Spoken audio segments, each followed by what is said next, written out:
can try to find a dialogue and try to solve the problem right there. Like, hey, I don't have no intentions of confrontation right now. I've been in that situation before, and like I said, when there's drugs involved and alcohol, there's not much you can do but try to protect your significant other. And then, of course, she's got to be on your side and listen to you. Hey, Right. we're in a situation. Run, I got this. Just try to, save her first. You go ahead and, I'll take care of this and I'll meet you in the car and stuff like that. And you're ready to, obviously, if you measure the options there, if you can take the guy and drop him and, break him, then that's an option. But like you said, the instincts kicks in. Fly, fight, or freeze, which freeze is not an option, like you said. So it's flight or fight. And so, most of the time it's fight. You confront them physically. Hopefully there's no weapons involved. If then, it's your instinct as a human male to save your life and your significant other there. But you always try to avoid that situations and stuff. Time is flying out. We're gonna get to the right topic, right? And the right questions. Do you girls know what men want What a great question. in relationship or right? marriage? What do we want most of? Because most of the time we have no idea. Right? Men have no idea what they want? Most of the time we do. Yeah. Most men don't, because most men are, they have inadequacies, and we're not. Most men are, we're not. We're pretty much children trapped in adult bodies. Most of us, Absolutely. honestly, we don't work on ourselves much, and that's what we're seeing. It's a decline of our, our males in our community as well. We start working on ourselves. 70% of men in our community are overweight. Most of us are lazy. Most of us don't create resources. We stop working on ourselves. We lost some type of motivation. Yeah. Yeah. So, and also, both genders needs to improve, men and women. But the burden lies on men because we pursue women for procreation and to create this connection with women. We program, primarily. Well, I've heard some men say, "Oh, when the right woman comes, well, that's when we change, or that's when we'll know what to do." And it's like, what? So you don't know what to do until the woman comes? Why? Kinda Because, silly, I hear it a but lot. the woman does really bring a lot of value to a man, and vice versa. And it's just, again, the man has to also work on themselves too. Oh, a lot. Yeah. So what do you guys think men are looking for on women when it comes to attraction, relationships? I mean, attraction, I think a man wants a woman that no one else can have because they look how they want them to look physically. It's, it's kind of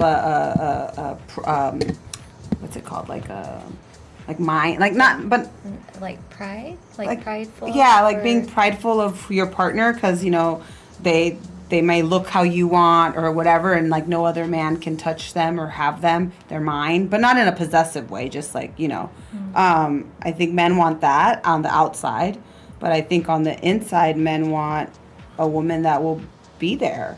When they get off of work, they come home, your woman's home, your woman's there, you guys eat together, have time together, and I think men just want to be loved, just like all of us, How about you, Kesia? Yeah, What do you what do think men men want what do from a men woman? want? That's a great question. I think men want someone that is authentic with who they are, not trying to be someone else or someone different, or just their authentic self, so that a man can reflect that and be his authentic self, be it a child in a man's body, but to be playful and to have someone that you're able to grow with and have goals with. Those are good answers. Unfortunately, your answer reflects your your female lenses. You know, Yes. that's what you guys want. You know, and you know, we actually, because we're really different, right? And this basic concept sometimes we fail to understand, that we think what we want, the other, our counterparts wants it too, and it's not really the case. And that's one of our biggest issues in our society, right, in our community, that we, you know, we contradict ourselves. No, we want. If I'm gonna put, we're talking generalities here, okay? We're not talking in, you know, in personal terms. Generalities. Most of us men want the all the F's, all the F's. The fucks. All the F's. No, not like that. Well, that's kind of, you know, that's a final goal. No, we want the F's. We They want, said you it's know, a final obviously goal. females, femininity, you know, fit, fertile. What other? Yeah, you know, Fun. fun, beautiful. Yeah, all of that. Yeah, that's what we want. We're very basic. Fine, I it was think other that's fine. Because there is a miscommunication, that is why there are so many divorce rates. Yes. That is why things are not working and panning Correct. out. Yeah, and we, like I said in the beginning, we misinterpret certain definitions, right? Because we see like love, respect, we interpret it different way, men and ways, women. Right. Right. You know, loyalty, like, you know, is different for men and women, and relationships, marriage. I mean, most women nowadays, we've seen it. They sacrifice their kids for their happiness, and most men sacrifice their happiness and freedom for their kids. That's different, because when most men commit to a very serious, you know, union, or the invention of marriage, you know, we do it forever, pretty much. Most of us, most men do it pretty much forever in their head. You know, no, with this, we don't do it with the intention of, if it doesn't work out, you know, I'm out, or things like that. Well, like that video, it says marriage is humbling yourself Yeah. to commitment, To to commitment. structure, to Correct. you know, devotion to other people outside of yourself. I you mean, the know. marriage vow says it very Right. clearly. Right. Till death do us apart. In death, or, you know, health, or Sickness, yeah. richness, or poor. But we kind of take for granted all those terms, like, Right. you know, and then we become kind of selfish and egotistical. Yeah. Yeah. There's, You know, there's a quote, I might be butchering it, but it goes something like, the most rewarding mistake you'll ever make is marriage. Something like that. yeah, or if you So- want to become lonely, 'Cause- so that is in Spanish. If you want to become lonely, well, get married. Because marriage is a sacrifice. Marry is like the, you know, the psychotherapist. By the way, he's very famous. He wrote a few books, and he's got a successful channel on YouTube. It's called Sci Hacks. He gives pretty good advices. But yeah, that's one of the reasons that we misinterpret marriage and relationships like fun, excitement, or things like that, and it's not the case. You know, we have realistic expectations of marriage and relationship. You know, it's about sacrifices, and in life itself, life is like that. You know, you prioritize and make sacrifice, you know, of other things for others. That's what life is all about. It's about people. It's about community. It's about sacrificing other relevant things that are important in your life for others. Right. So, Serving others. Yeah. That's what it's all about. You know, it's about and the sole goal is to raise children. That's the whole goal. We're programmed for that, because that's what's going to give you the longest and the best satisfaction of life, and the long-term happiness and fulfilledness. You know, that it derives from your kids, to procreate kids. You know, French toast your happiness, French toast your freedom, your excitement, your fun. It's about the kids. It's about commitment. It's about duty, pretty much. That's sort of, and you know, one cause of divorce and breakups is lack of commitment. Yes. Lack of commitment, and the whole word of commitment lies in that. That we lack of commitment, you know, to commit. Right. You know, because you mentioned that certain relationship or marriage like yours, they unfortunately didn't work out because of that. You were not ready to commit to that one particular person. And a lot of people go through that, men and women, with lack of commitment.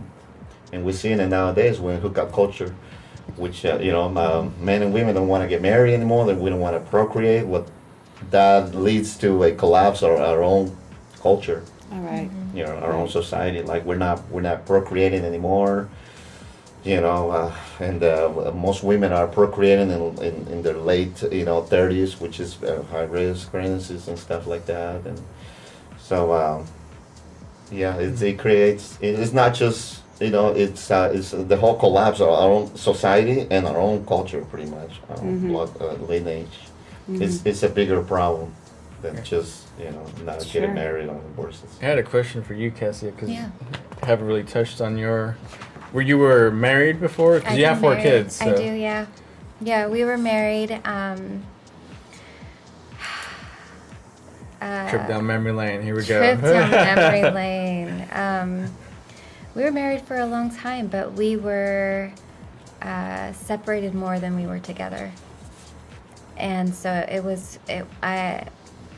because of work, or because you guys were choosing to take a break and separate for periods of time, or? Yeah, we just decided to take a break. He was very unfaithful. We didn't know each other very well when we got married. We had kiddos. Shotgun wedding. It was more of a collaboration for the kiddos. And so that's what we tried, and then we took a break, and we would try again and have another baby and celebrate and take another break. And it got to the point where I ended up leaving and took about 7 years to work on myself and heal myself from that marriage. Have been in a couple relationships since then. The last one, we were together 3 years off and on. It's that pattern of the off and on, unfortunately. But it's helped me realize who I was in the relationship and who I was not. And it helped me discover what boxes I want checked in a relationship, what's important to me, and to be authentic. I've never been in a relationship where I could be felt safe enough, felt the love reciprocated, where I could be my authentic self. I've always had walls. Because I don't want to share that with you. You haven't proved yourself worthy to me yet to be able to share that part of you with me, or a part of me with you. So I'm actually really looking forward to my next relationship, my next commitment, because it's one that I'm seeking, and one that I think will be what I'm looking for. So what are 2 pros and 2 cons of the current dating scene? 2 pros of the current dating scene is you get to meet some really great human beings. You discover that everyone is very unique, and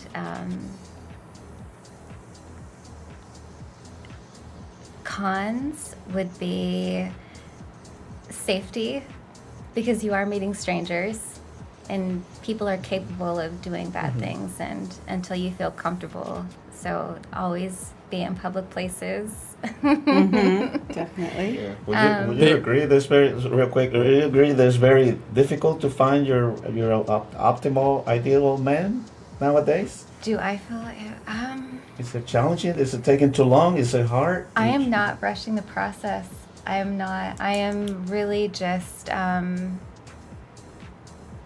learning about myself, and I feel like what you seek is seeking you. And when that collaboration happens, I think finding someone that speaks my language, like my soul language, would be epic. And I believe it's out there. You think you got more chances now or when you were younger to find an ideal man? That's a great question. Definitely now, because I've grown so much. I'm a totally different person than in my 20s and 30s. You think men want that? Since I already shared with you what most men want, you know, it's. Do you think that's what men want? Since I already mentioned all the. I don't efforts. care what men want.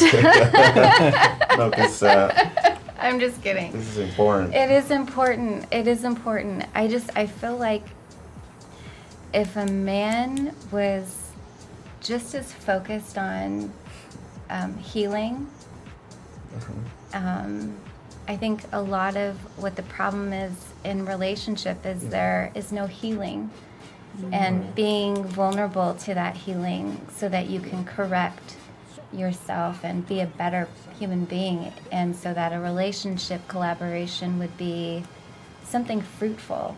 Yeah, yeah, that was beautiful. Real quick, I'm gonna describe your optimal man and see if you agree. Do you want a man who's taller than you? Taller than you? Or you like short men? I Kings.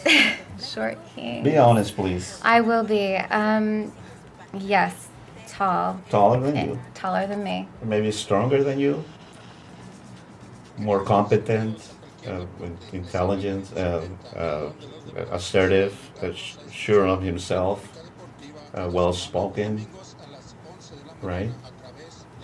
Right. Absolutely. A guy who can contribute, who can provide, who's got a good head on his shoulders, comes from a good family, he creates wealth.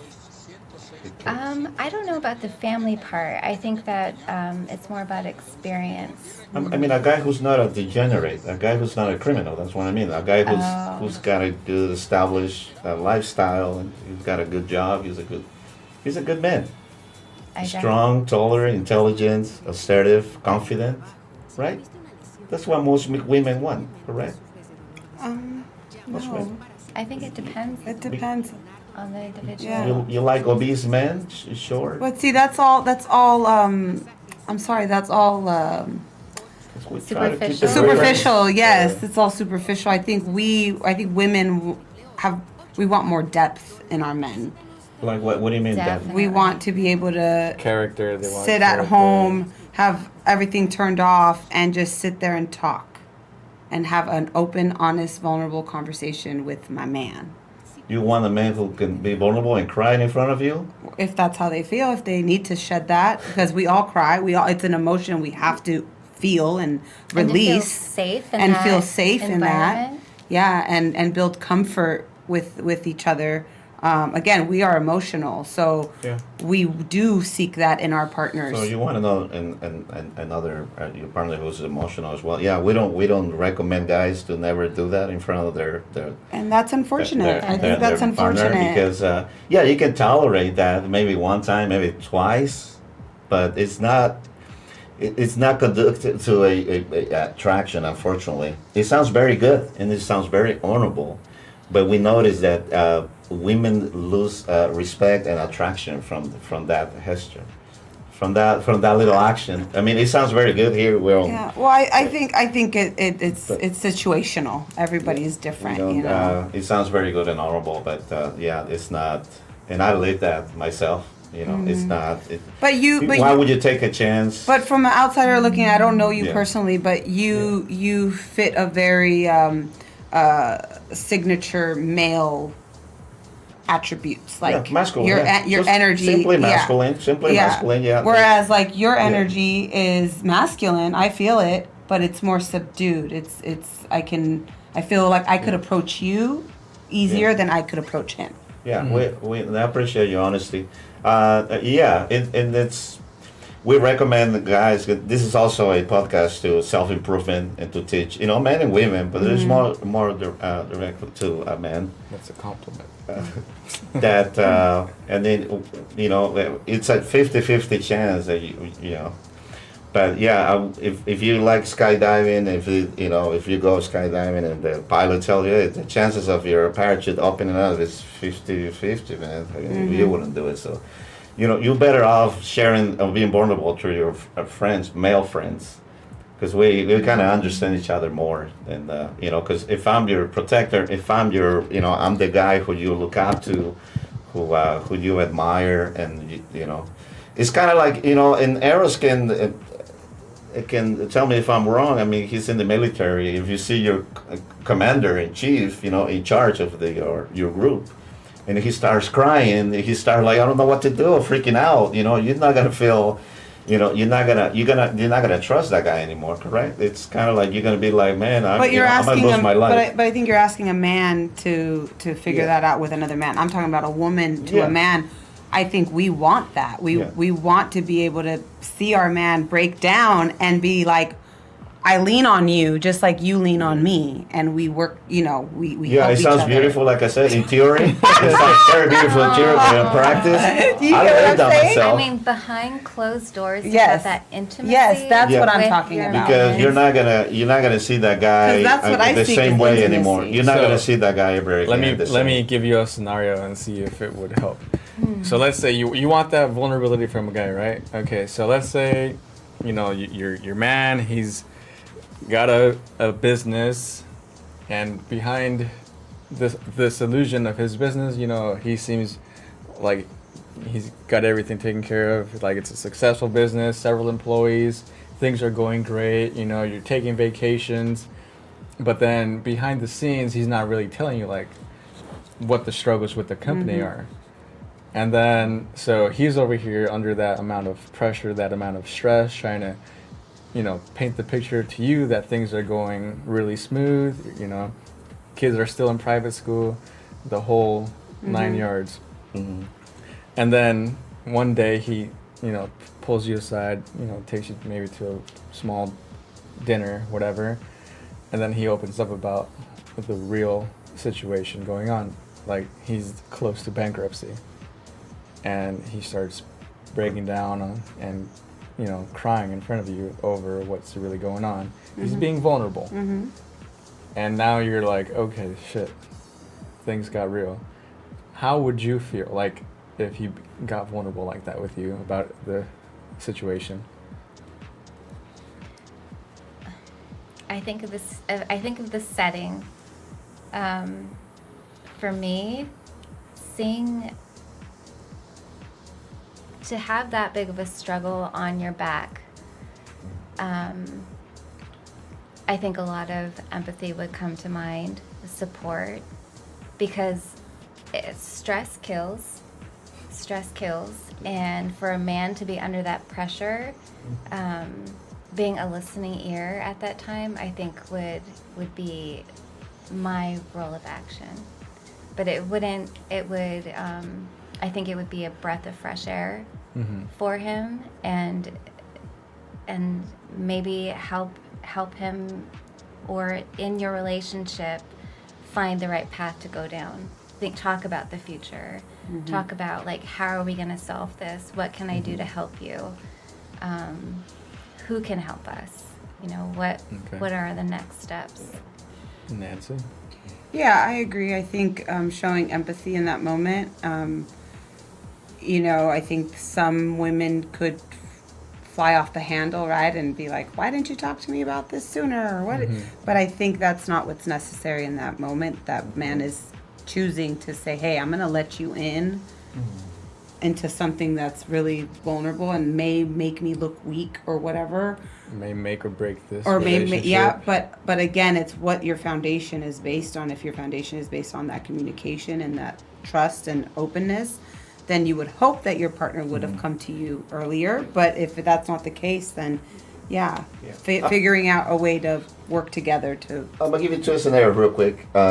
Would you rather the guy comes to you and cries and being all vulnerable and just weeping and just crying and say, hey, babe, I don't know what to do, you know, and crying and so shaking and desperate, right? That's scenario number one. The other one is like, and you ask him, hey, what's going on? You seem kind of worried. And he's like, oh yeah, there's some issues going on. You know, there's some, but I got it. I got it already taken care of. You know, don't worry about it. It's just no big deal. You know, some financial stuff. about the house or about debt or payments and stuff like that. But no, it's cool. I'm just trying to figure out what's the best options, the best way to, to solve this quick. You know what I'm saying? But I got it. It's just nothing to worry about. Maybe which option you think would be more acceptable for you guys? Well, I think if a man is saying, "Oh, I got it, don't you worry," I think they're dismissing their partner, really, because they're not even involving them in, "Hey, this is what's going on. Yeah, I got it. You don't have to worry about it, but this is what's going on," and having that communication. Yeah. And then also, I think if a man says, "Oh, I got it," everybody needs help. Everybody should learn how to ask for help, whether they got it or don't got it. But if that's my man and I'm seeing you high energy, like you're just struggling, you're always like working, where's your downtime?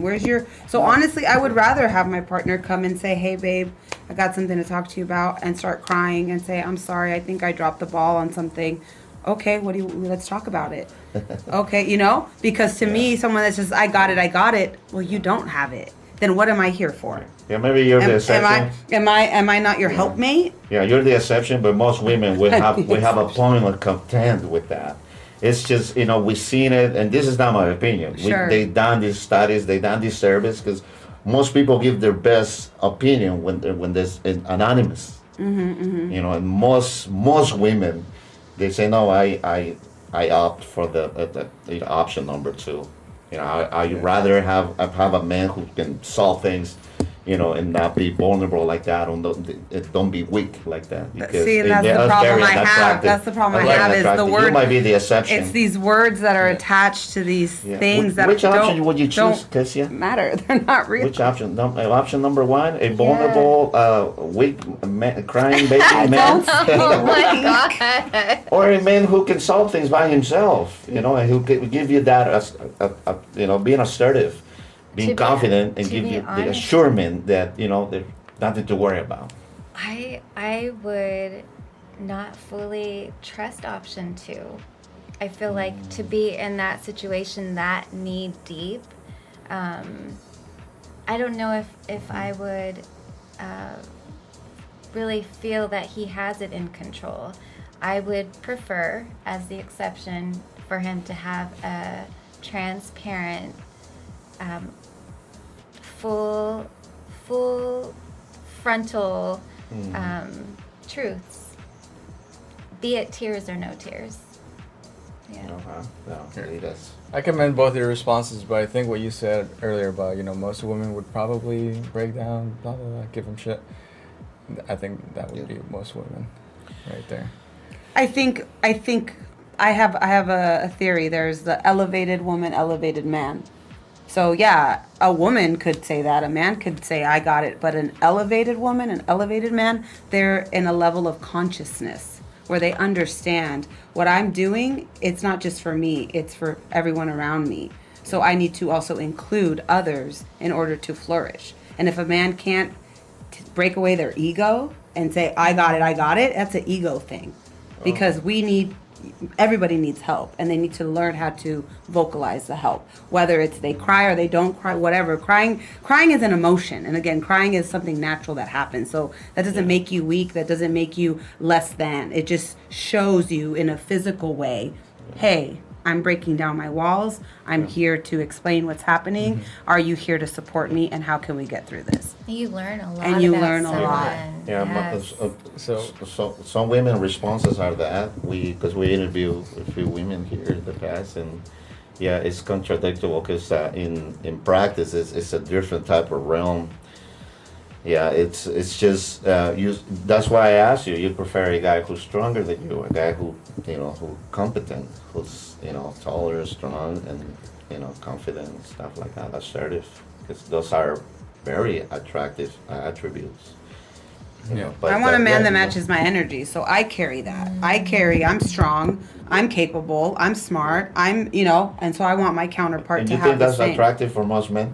Yes, at least the man I'm trying to attract. Yeah. Yes, I want a man that wants. You're gonna attract a feminine man, to be honest, because we don't want to be with our own version of ourselves. Like I don't know. Eros, you I can feel ask like Eros if he's attracted to masculine energy women, and he's probably gonna say no because we're not trying to marry ourselves. But what is masculine about what I'm saying? I don't feel like it's masculine. What you just defined. How is that masculine? Because It is masculine. masculine is an action. It's a doing. So No, it's energy as well. Well, You that's display type of not just behavior. because but I'm personality. confident. That's a masculine trait. Yes, confidence is a masculine Really? trait. I Oh think yeah. So I think Yeah. confidence isn't anybody. Yeah, you looking at Confidence is taught. It's not a trait. You're taught that as a kid. Yeah. Go on, make friends. That's building your confidence. It's Yeah. not something you're born with. Exactly, but you develop. So it's that not through just a man thing. I think it's a human thing. Anybody can be confident. correct, but it's 3 minutes. Okay. Yeah. So I don't. For me, I don't think it's a masculine thing. I think it's just a person thing. Well, there's got to be part 2 with Kesia and part Yes. 3 with Nancy because you guys give amazing feedback and responses and opinions, which is that's what we're looking for here. Right. We try to create awareness and focus more on the, issues and crisis right now. Unfortunately, our time is pretty limited as Yeah. usual. That's But great. we'd like to invite you guys again. I know you guys drove from all the way from Seattle, right? Yeah. Far away, and we appreciate your contribution to our community because this is very helpful, and we try to create that to relate to Relatable other topics for the Yeah. audience. very and- good topics, and there's a lot to cover, Yeah. still. But we appreciate you guys showing up Thank and you. coming here, and share your feedback. Thank you for Yeah, having very- us. very good Thank answer. you. Yeah, well, it's been a pleasure. Awesome. Thanks to everyone who joined us tonight. We'll be back again next Thursday with 2 more guests. And do we have any comments? real Yeah, quick? Daniela also, gave her opinion. Like option number 1 is more honest. Thank you, ladies. And you're not the only one. There's our viewer, our Yeah, friend Daniela. thank you for Thank you for sharing that, Daniela. I'm gonna you. give you a like Thank because you. that's kind of honorable. And we let you know, guys, when we can do Yeah, another. we'll definitely bring you back. Sounds This was good. good. Yeah. Sounds good. Again, thank you, everybody. Thank you. Don't forget to like, you. subscribe, share, and comment. Yeah. All that fun stuff. Until the next time. Bye. Next time, thank you.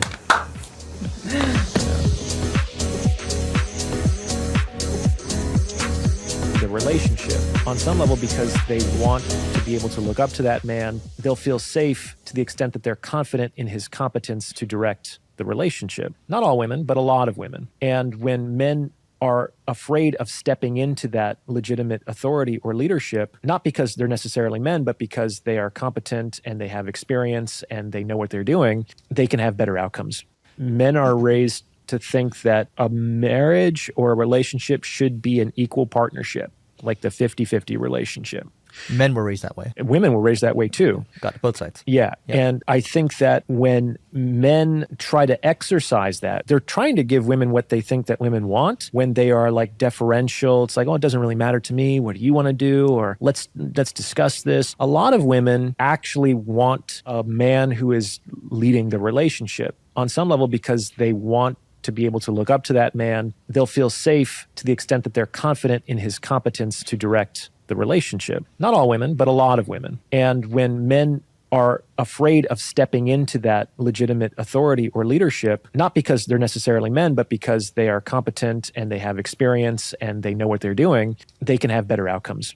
Men are raised to think that a marriage or a relationship should be an equal partnership, like the 50-50 relationship.